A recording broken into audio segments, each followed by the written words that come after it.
आप देख रहे हैं रोशन पाकिस्तान न्यूज। गुज़िश्ता रोज़ ऐसी साकरो डीएसपी मीरपुर साकरो की मय्यत में एक रिक्रूटमेंट अमले ने धापेजी नेशनल हाईवे पर हाई टेंशन तारों के नीचे ज़ेर तामीर बिल्डिंग को कोर्ट हुक्म पर गिराने के लिए जब पहुंचे तो वहां मौजूद बड़ी तादाद में एक बरादरी के लोगों ने सख्त मुज़ाहमत की और सरकारी अमले को फाश गालियों और डंडों से नवाजते हुए गाड़ियों को जलाने की धमकी देते रहे। नेशनल हाईवे मैदान जंग बना रहा। मुज़ाहमती अमल की वजह से एक रिक्रूटमेंट अमला बगैर कार्रवाई वापस जाना पड़ा। बताया जाता है कि मज़कूरा ज़ेर तामीर बिल्डिंग की मरकज़ी छत ऊपर से गुजरते हाई टेंशन तारों के करीब तर है।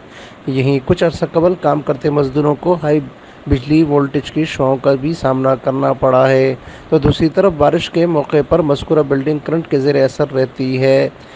इसी बिल्डिंग के आसपास मुतअद्दिद छोटे घर भी हैं जिनके बच्चे और राह चलते लोग भी इस खतरनाक करंट का शिकार हो सकते हैं। ज़राए के मुताबिक रेवेन्यू इदारे ने घरों धापेजी गगर नेशनल हाईवे के अतराफ ज़मीनों की प्लाटिंग मनसूख कर चुकी है, जहां किसी भी किस्म की प्लाटिंग या तामीराती काम की ममानियत है। इसके बावजूद निचले सतह का अमला माल बटोरने का सिलसिला जारी रखे हुए हैं और मनचाही कार्रवाई करती रहती है, जिससे इदारे की साख भी मुतासिर होती है। ज़रूरत इस बात की है कि सिंध अथॉरिटी डिपार्टमेंट अपने मातहत अमले को पाबंद करें ताकि एक तरफा इंक्रोचमेंट ना हो।